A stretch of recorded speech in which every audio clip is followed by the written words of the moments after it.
우리 사랑하는 성도 여러분, 여러분은 예수님이 누구신지 알고 계십니까? 알고 계십니까? 예수님이 무슨 일을 하셨는지도 알고 계시죠? 예수님이 어떤 분이신지도 알고 계십니까? 우리가 예수님을 아는데, 예수님에게 대해서 들었는데, 중요한 것은 예수님과 인격적인 교제가 있는 건가 하는 것이 더 중요합니다. 나의 삶에서 예수님을 인격적으로 내가 만났는가, 알고 있는 것이 아니라, 들어서 아는 것이 아니라 정말 내 삶에서 내가 예수를 알고 예수를 고백하고 오늘도 예수 그리스도를 품고 예수님의 은혜로 오늘도 내가 걸어가고 있느냐 하는 것이 중요합니다. 사람과 사람, 인격과 인격이 만났을 때는 서로 인격적으로 아는 그 관계가 중요합니다. 여러분, 트럼프 대통령을 아십니까? 어떤 분인지 아십니까? 들어서 알고 있죠. 좋아하는 사람도 있고, 말이나 행동이나 왜 꼭 저렇게 얘기해야 되나 이렇게 답답해하는 분도 있고. 그런데 우리가 들어서 알고 있다고 하지만 정말 트럼프 대통령을 알고 있습니까? 만나본 적이 없으니까. 저도 알고 있다고 얘기하는데 사실은 모른다고도 얘기할 수 있죠. 한 번도 만나본 적이 없고 한 번도 밥 먹어본 적도 없고 개인적으로 대화해 본 적이 없기 때문입니다. 우리가 알고 있다고 하지만 정말 알고 있는가? 우리가 지난주에는 남북 정상회담이 평양에 있었습니다. 우리 같이 보고 또 다시 남북이 조금 더 또 평화의 체제가 구축되지 않을까 하는 희망을 가지고 있습니다. 우리가 북한에 대한 정보도 가지고 있고 김정은 위원장이 어떤 사람인지도 정보를 가지고 있습니다. 학교는 어디에 나왔고 스위스에서 어떤 학교를 다녔고 지금 성격은 어떻고 이런 다양한 분석이 있겠지만 그런 분석을 통하여서 보고서를 통해서 아는 것과 또 직접 만나서 대화해보면서 아는 것은 또 다른 차이가 있을 것입니다. 앞으로 이 대화가 어떻게 더 발전될지 모르지만 그래도 조금씩 한 단계 한 단계 발전하는 그런 모습들이 있어서 또 북미 대화도 새롭게 열려가는 모습이 있어서 참 저는 감사하게 생각합니다. 또 한반도의 평화가 정착될 수 있기를 기도하고 있습니다. 무엇보다도 이산 가족들이 함께 자유롭게 조금 더 만날 수 있다면 이제 대부분이 많이 돌아가시고 또 연로하신데 또 북한에서 내려오신 우리 교회에도 많은 성도님들이 있는데 부모님들의 고향, 들었던 그 고향에 한번 다시 가볼 수 있는 그런 기회가 있다면 듣기만 하여서 우리가 고향 땅이 이랬구나 하는 걸 알지만 직접 그곳에 가서 보는 감회는 또 다를 것입니다. 직접 경험하는 것이 너무 중요합니다. 내가 직접 만나보고 내가 직접 얘기해보고 내가 직접 그곳에 가보고 만져보고 아는 것은 들어서 아는 것과 차이가 있습니다.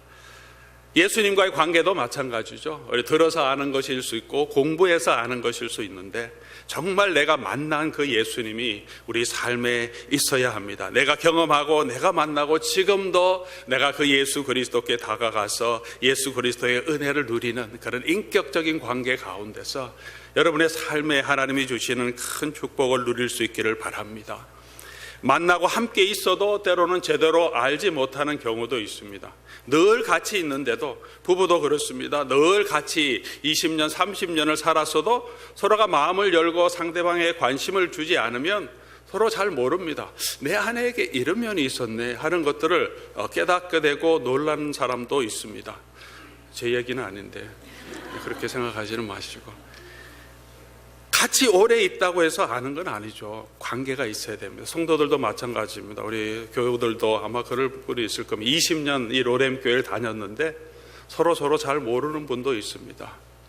새롭게 만나서 또 서로 알아가는 분들도 있습니다. 같은 곳에 같은 교회에 계속 있는다고 해서 그 사람에 대해서 다 잘 알지는 못합니다.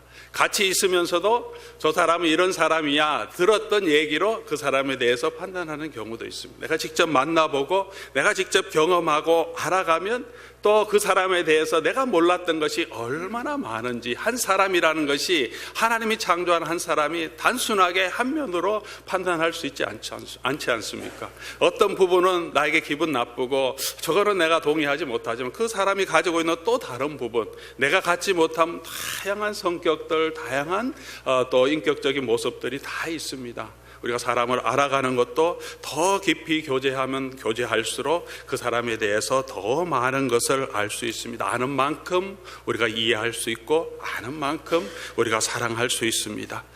그렇게 보면 안다는 것이 참 쉽지 않습니다. 예수님을 안다, 예수님을 믿는다 하지만 정말 우리가 그 예수님을 정말 인격적으로 알고 만나고 교제하고 있는가, 우리 자신을 늘 살펴볼 필요가 있습니다.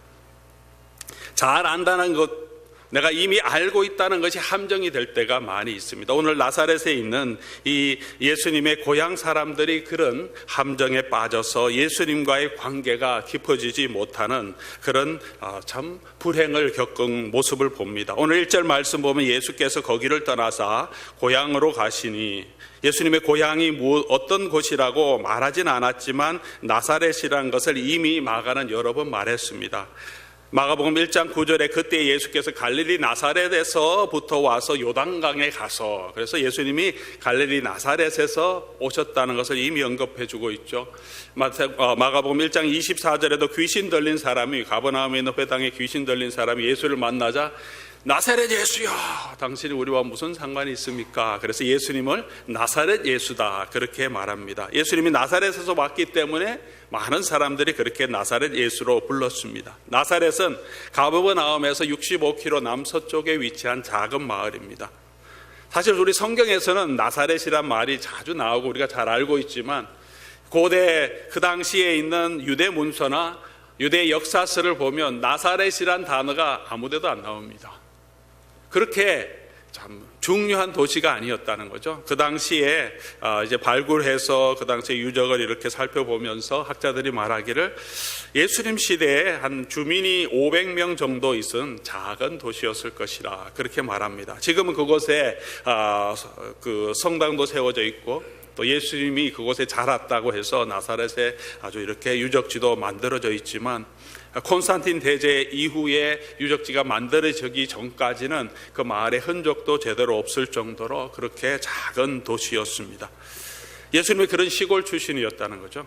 저는 경상북도 영천군 인고면 평천동에서 어린 시절을 보냈습니다. 말만 해도 시골인 걸 다 압니다. 군 소재지도 아니고 면 소재지도 아니고 면 소재지도 한참 들어간 동네에 살았기 때문입니다. 나사렛 출신이라 하면 다 압니다. 시골 출신이구나. 뭐 이름도 없는 나사렛 어디야 그거? 가나 밑에 있어? 어디 있어 나사렛? 그렇게 물을 정도로 시골 동네이죠. 그 시골에서 예수님께서 나가셨습니다. 어릴 때 나가셔서 뭐 새로운 교육을 받아갖고 수십 년 있다가 다시 랍비가 돼서 돌아온 것이 아니라 나가신 지 별로 되지도 않습니다. 예수님이 공생애가 30세 정도에 시작됐다고 하면 예수님이 다시 돌아가신 십자가에 못 박기 전이고 초창기였기 때문에 1, 2년 그 안에 예수님이 다시 방문한 겁니다. 나갔다가 금방 돌아오는데 다시 돌아오실 때 이 예수님께서 어떻게 돌아오셨냐 하면 혼자 오시지 않고 제자들도 데리고 왔습니다. 금방 1년 전에 여기 같이 열심히 목수를 하던 그 친구가 어떤 날 훅 떠나더니 뭐 밖에서 무슨 일을 한다는 얘기가 들리더니 이제 다시 왔는데 제자들도 이렇게 쭉 데리고 옵니다. 이제 선생처럼 선지자처럼 랍비처럼 문화생을 거느리는 그런 사람으로 다시 나타납니다. 그리고 회당에서 말씀을 전합니다. 동네 사람들이 놀랐습니다. 가르침에도 놀랐고 그 권능에 대해서도 들었습니다. 그들이 말합니다. 이 일이 어찌 됨이냐? 어디서 이런 것을 얻었느냐? 생각할 수밖에 없겠죠. 예수님 모르는 사람은 예수님 원래 그런 사람이야 하겠지만 나사렛에 있는 사람은 불과 1년 전 아니면 6개월 전까지 예수님 하신 일 다 보았습니다. 열심히 대패질하던 그 예수를 보았는데 어디서 교육을 받아갖고 갑자기 이렇게 선생이 되어서 제자들까지 거느리고 이 마을로 다시 돌아왔는가? 어디서 이런 것을 얻었는가? 마치 학위 없는 신학교에서 1년 만에 목사가 되어서 다시 자기가 자랐던 교회로 와서 내가 목사입니다 하고 설교하러 나타난 설교자를 대하는 고향 교회 사람들처럼, 이 사람이 도대체 어디서 신학을 했는데 1년도 안 돼서 자기가 목사라고 하고 따르는 사람도 몇 명 데리고 와서 지금 설교를 하겠다고 하는가? 사이비 목사가 아닌가? 그런 생각이 들 수밖에 없겠죠. 그런 상황이었습니다.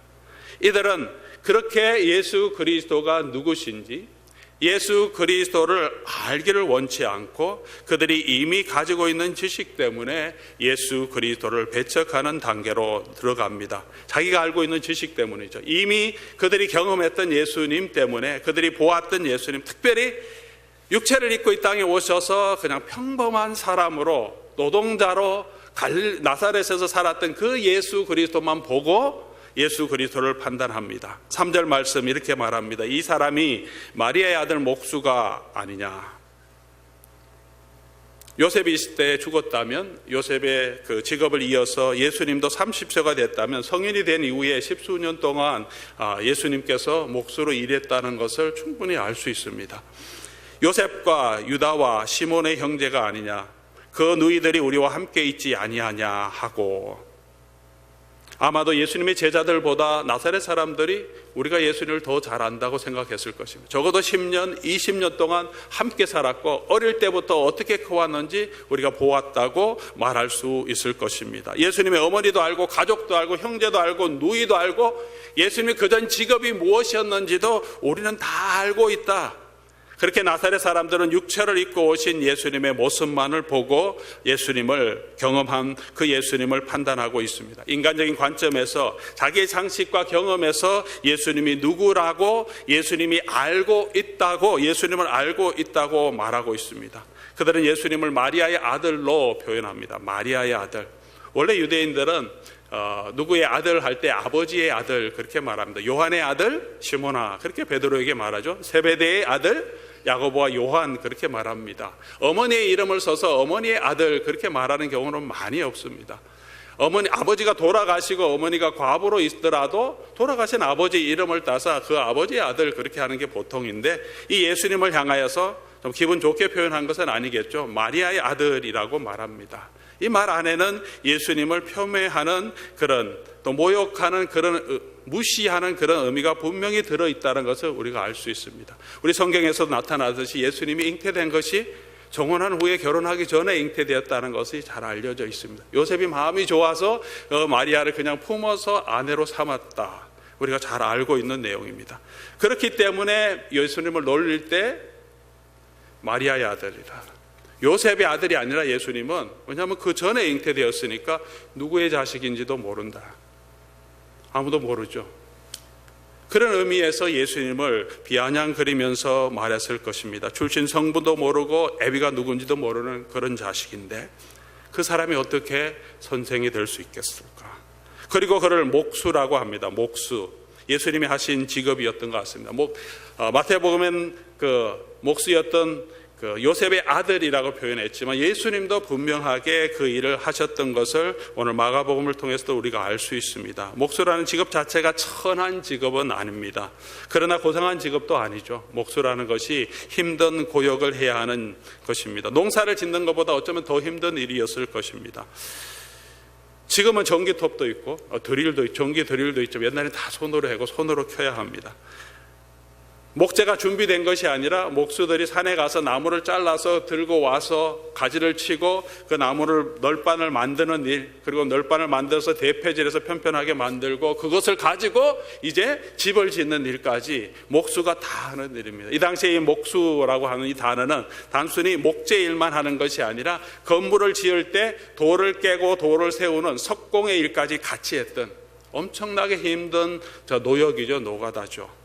예수님의 몸에 이 나무를 잘라낼 때 상처 입었던 여러 가지 상처가 있고 햇볕에 끌린 그런 모습, 예수님의 손을 만졌다면 아마 지금 또 컨트랙트 일을 하시는 분들의 손처럼 온갖 굳은 살이 배겨 있던 그런 분이었습니다. 그렇게 예수님은 일반 사람들, 노동하는 사람들과 함께 이 땅에 태어나셔서 그곳에 함께 살면서 그들의 고통과 그들의 눈물과 그들의 아픔과 그들의 연약함을 함께 체휼하시면서 살았던 분입니다. 그런데 나사렛에 사는 이 사람들은 그런 예수 그리스도의 모습만 보고 그것이 예수 그리스도의 전부인 것으로 생각합니다.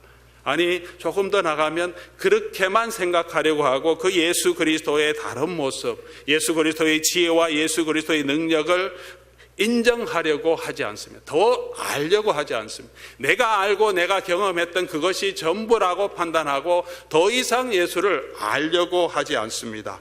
예수님께서는 사람들이 가지고 있는 죄의 무게를 가지고 우리를 책망하신 적이 없습니다. 그 사람이 아무리 죄가 크더라도 예수님께서는 그 사람을 용납하시고 죄를 사해 주십니다. 그러나 우리 사람의 마음이 완악한 것을 예수님은 이상하게 여기고 정말 안타깝게 생각하신다고 오늘 본문에도 말하고 있습니다. 문제는 우리의 죄의 크기가 아니라 저와 여러분의 마음의 문제입니다. 정말 우리가 마음을 열어서 예수 그리스도를 알고 예수 그리스도가 누구신지 고백하며 주님 앞에 나아가느냐 하는 것이 중요한 것입니다. 사랑하는 성도 여러분, 우리 여러분은 예수님을 누구라고 생각하십니까? 예수님과 어떤 인격적인 관계를 가지고 있습니까? 트럼프 대통령, 미국의 대통령이죠. 미국이 가지고 있는 막강한 경제와 군사력이 있기 때문에 힘이 있습니다. 무역전쟁, 관세전쟁을 시작하면 미국과 맞붙어서 이길 사람이 어디 있겠습니까? 아직은 그렇죠. 굉장한 힘을 가지고 있고 그 힘 앞에 모든 세상이 또 중국도 또 두려워하고 있습니다. 그 정도의 힘이 있다고 우리가 인정하고 있습니다. 그런데 우리 트럼프 대통령보다 더 힘센 분, 더 능력을 가지고 계신 분이 예수 그리스도가 아닙니까? 이 땅의 모든 권세를 가지고 계시고 땅의 모든 주권자를 통치하신다고 성경은 말하고 있습니다. 대통령의 권세에 대해서 우리가 인정하고 뭔가 할 수 있다, 힘이 있다고 느끼는 것처럼 우리는 그렇게 예수 그리스도의 능력을 인정하고 예수 그리스도의 주권 앞에 엎드립니까? 내가 돈이 없으면, 내가 직장이 없으면 우리는 망할 것처럼 생각하고 너무나 두려워하지 않습니까? 예수님이 옆에 계시는데도, 예수님이 우리의 주라고 내가 알고 있는데도 우리는 얼마만큼 그 예수 그리스도를 인정하고 알고 있습니까? 마음이 낙심될 때도 있고 힘들고 어려울 때도 있습니다. 그런데 예수님께서 함께 계신다고 하시고 우리 옆에 계시는데도 저와 여러분은 왜 이렇게 많이 두려워할 때가 있습니까?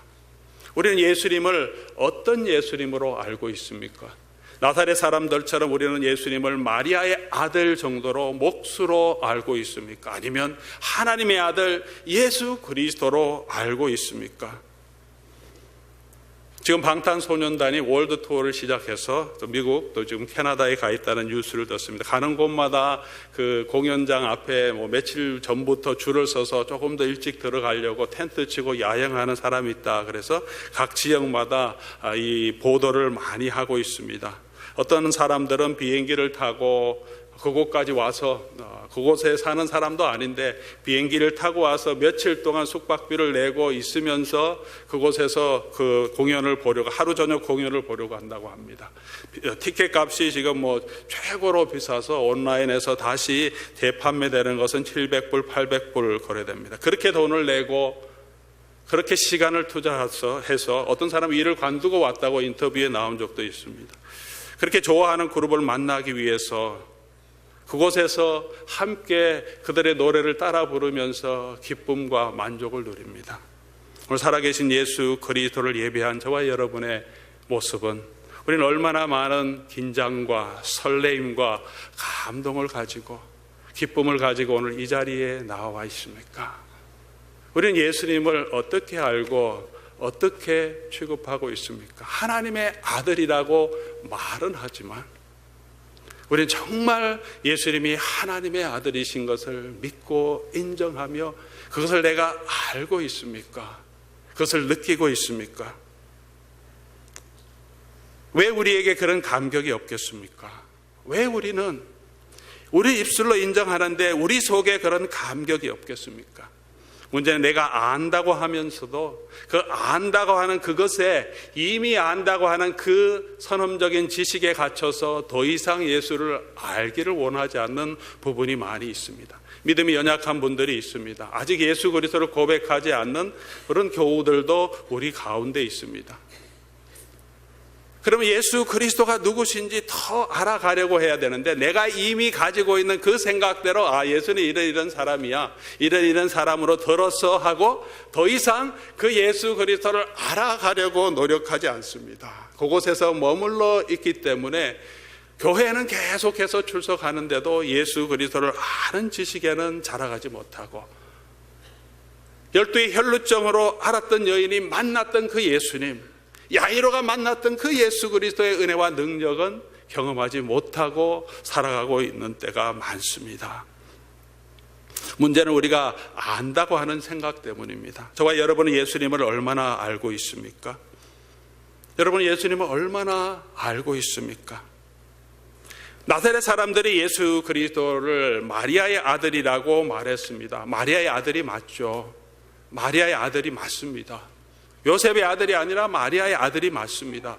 그러면 마리아의 아들이라고 놀리고 비아냥할 것이 아니라 도대체 어떻게 해서 마리아를 통해서 예수님이 낳는지 조금 관심이 있었다면, 마리아에 가서 물어보고 어떤 연유를 통해서 예수를 잉태되었는지 알았다면, 그들이 그냥 피상적으로 안다고 했던 그 예수 그리스도가 아니라 그 뒤에 있었던 하나님의 놀라운 능력과 성령으로 잉태되어서 하나님께서 약속으로 주셨던 그 모든 것을 나사렛 사람들이 알 수 있게 되었을 것입니다. 그들이 더 알기를 원했다면, 예수님과 함께 있으면서 예수님을 보았기 때문에 예수님을 더 알 수 있는 자리로 나아갈 수 있었음에도 불구하고, 내가 안다고 하는 그런 선입관 때문에, 나는 이미 예수를 알아, 내가 맨날 보고 있는 그 예수, 나는 저 사람 다 알아 하는 그 생각 때문에 더 깊이 있게 예수를 알지 못합니다. 더 깊이 있는 것이 아니라 예수님의 진정한 하나님의 아들 메시아 되심을 알지 못하고 믿음으로 가지 못합니다.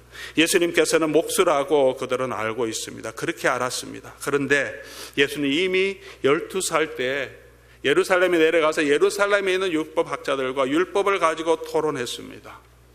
그들과 함께 토론할 때 율법학자들이 그가 가지고 있는 지식에 대해서 놀랍게 여길 정도로 예수님이 어려서부터 성경에 대한 박식한 지식뿐만이 아니라 understanding, 이해를 하고 있고 하나님의 뜻을 알고 있는 지혜를 가지고 있었습니다.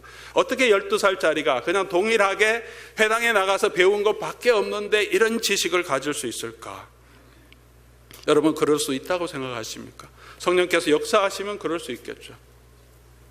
그렇지 않더라도 요즘 영대 발굴단 이런 그 드라마를 한번 보니까 정말 뛰어난 아이들이 많더라고요.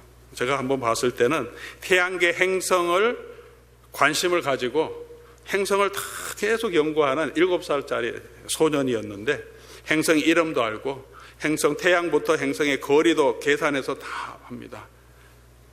일반 거리가 아니라 진짜 실제 거리가 있는데, 여기다가 그 집에 있는 모든 과일을 다 꺼내 놓습니다. 그리고 태양의 거리 크기 사이즈에 하나 뭐 수박 같은 거 놓고 거기에 비유해서 조그만 것들을 그 사이즈 비례대로 쫙 배열합니다. 그리고 이 디스턴스, 거리를 환산해 갖고 거리 배열에 맞게 자기가 계산을 다 해서 쫙 놓습니다. 공전 주기도 알고 있고, 그리고 자기가 나사에 가서 나중에 그 우주 천체 물리학을 연구하겠다고 영어를 3살부터 자기가 독학해서, 미국에서 그 외국 영화인데 그거 그냥 보고 다 이해하더라고요. 그리고 영어로 말해요. 어떻게 했냐 그랬더니 그냥 TV 보고 자기가 배운대요. 독학하고 부모님이 주신 책들 가지고 혼자 공부하는데, 7살인데 그 외국 영화를 그대로 자막 없이 다 이해하고 영어로도 그냥 처음에는 단어만 했는데 센텐스로 다 얘기하더라고요. 7살짜리인데. 놀라운 능력을 가진 아이들이 많습니다. 성령의 지혜를 받기 전이라도 이런 놀라운 지혜를 가진 아이들이 너무나 많습니다. 그들이 예수님이 가지고 있었던 이런 지혜에 대해서는 관심이 별로 없었습니다. 우린 세상적으로 예수님을 판단할 때가 많습니다. 예수님을 그냥 이 땅에 있는 종교 지도자 정도로 생각하고 있는 분들도 많습니다. 오래 신앙생활 하신 분들은 예수님을 어떻게 생각하고 있습니까? 우리가 매주 교회를 나오고 있습니다. 매주 예배를 참정하고 있습니다. 나사렛 사람들은 한 20년 이상, 건 30년 동안 매주마다 예수 그리스도를 만났습니다. 그럼에도 불구하고 그들의 지식은 잘하지 못했습니다. 예수님이 어떤 분이신지를 안다고 하지만 알지 못했습니다. 사랑하는 성도 여러분, 20년 동안 30년 동안 신앙생활을 했는데 여러분의 신앙은 어떻습니까? 처음 예수 그리스도를 만난 이후, 그 이후로 20년 동안 30년 동안 예수님과 걸어오면서 여러분 예수님을 더욱더 깊이 알아가고 있습니까? 예수님의 그 사랑에 대해서, 예수님의 능력에 대해서 더 큰 확신을 가지고 예배 나올 때마다 더 큰 감격을 가지고 우리는 주 예수 그리스도 앞에 나와 예배하고 있습니까? 내가 이미 알고 있다는 그곳에 머물러서 그냥 나는 예수를 알고 있어, 이제 나는 뭐 주어진 봉사 일을 해야지, 그렇게 하면서 신앙생활하고, 그렇게 다가 지치고 힘들고 신앙생활이 뭐 이런 것인가 회의에 들지는 않습니까? 신앙생활의 목적이 무엇입니까? 왜 예배에 나오고, 왜 기도를 하고, 왜 찬양을 드리고, 왜 성경 공부를 합니까? 저와 여러분이 예수를 아는 지식에 자라가지 못한다면, 예수를 인격적으로 만나고 그 예수 그리스도의 성품과 예수 그리스도의 은혜의 사랑 가운데 점점 깊이 들어가지 못한다면 우리 하는 수고, 아침 일찍 새벽 잠을 깨워서 나와서 예배 드리는 찬양하는 여러분의 찬양의 목적은 무엇입니까? 왜 아침 일찍 와서 찬양하고 찬양 드리면 그것이 우리의 삶의 목적입니까? 그것이 인생의 성공입니까?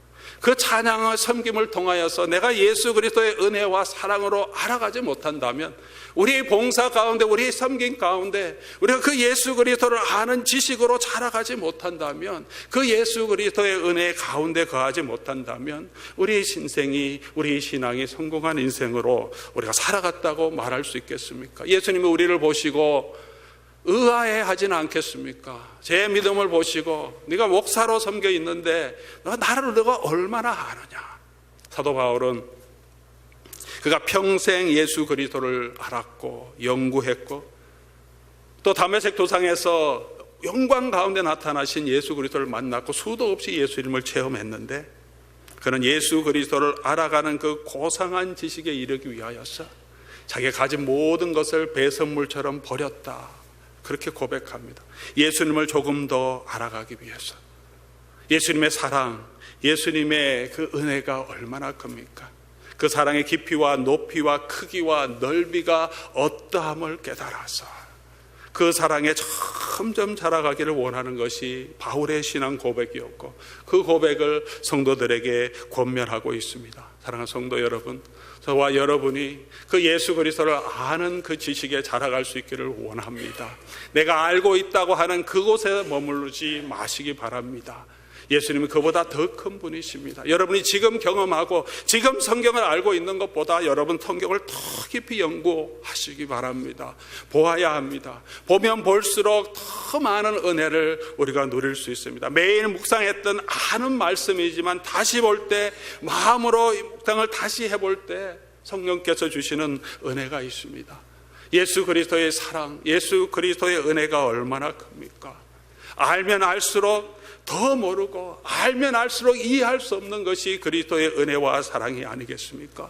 우리의 신앙과 우리의 섬김과 우리의 헌신이 바로 그 예수 그리스도를 알아가는 지식으로 자라갈 수 있기를 바랍니다.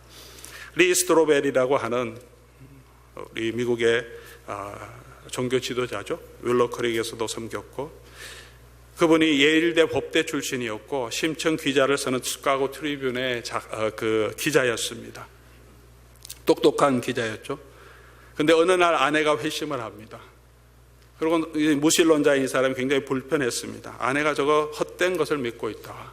그래서 그 아내의 신앙을 부정하기 위해서 열심히 자기가 리서치를 합니다. 자기 법적 지식과 또 기자의 그 노련한 그 리서치, 취재 기자를 쓰는 그런 방법을 동원해서 연구합니다. 역사를 연구하고 전문가를 만나면서 예수 그리스도가 하신 일, 복음서가 역사적인 사실이 아닌 것을 부정하려고 엄청난 자료와 전문가들 인터뷰해 가는 과정이 있습니다. 그리고는 하나하나 만날 때마다 복음서에 기록되는 이 내용이 역사라는 사실을, 부정할 수 없는 역사적인 사실이라는 것을 만나고 1981년에 그도 회심하여 목회자가 되어서 기독교 지도자로 지금 사역하고 있습니다. 그가 쓴 책이 The Case for Christ, 예수는 역사다라는 책으로 번역되어 있습니다.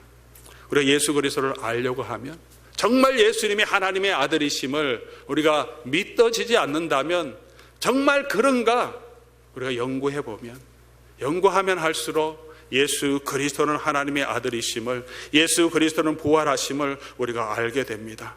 정말 알아보고 확신 가운데 저와 여러분이 서야 하지 않겠습니까? 복음서에 기록된 이 모든 사실, 예수님이 바다 위를 건너가십니다. 병자를 고치십니다. 그리고 죽음을 당하시고 부활하셨습니다. 죽은 여자아이를 살리십니다. 이게 정말 사실인가? 이게 정말 사실인가? 복음서에 기록된 이 모든 것이 제자들이 예수님을 미화하기 위해서 만들어낸 이야기인가? 아니면 정말 사실인가? 그들이 만들어낸 이야기라면, 예수님이 부활하셨다고, 예수님이 돌아가신 후에 40일 후에 예루살렘에 나타나서 자기 생명을 걸고 그렇게 기쁜 마음으로 예수의 부활을 증거할 수 있었겠습니까? 자기네들이 만들어낸 이야기를 가지고, 자기네들이 그냥 환상을 본 이야기를 가지고 예수님은 부활하셨다고 생명을 걸고 그 복음의 부활을 선포할 수 있었겠습니까? 매를 맞으면서도, 비난을 당하면서도, 십자가의 교수형에 처해지면서도, 검토장에 던져지면서도 기쁨으로, 감사함으로 그 고난을 당할 수 있었겠습니까? 그들이 그 고난을 당할 수 있었던 것은 오직 예수 그리스도의 부활을 믿었기 때문입니다. 그리고 이 죽음을 당하고 이 땅에서는 고통을 당하지만 우리도 그리스도와 함께 분명히 하나님께서 다시 살리시고 예수님께서 다시 오심을 믿었기 때문에 이 땅에서 당하는 모든 고난을 이겨갈 수 있었습니다. 그 예수 그리스도를 만났고 부활의 주님을 보았기 때문입니다.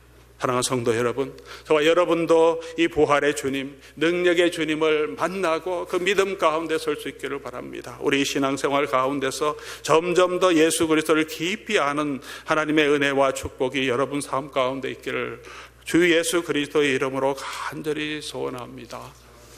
우리 열심을 넘어서서 우리 예수님을 알고 만나고 신앙생활이 깊어지면 깊어질수록 우리 마음속에 예수 그리스도의 장성한 분량이 점점 채워지고, 그러면 그럴수록 예수를 더 알기 원하는 신앙의 자리로 나아갈 때 하나님이 주신 은혜와 축복을 누리지 않겠습니까?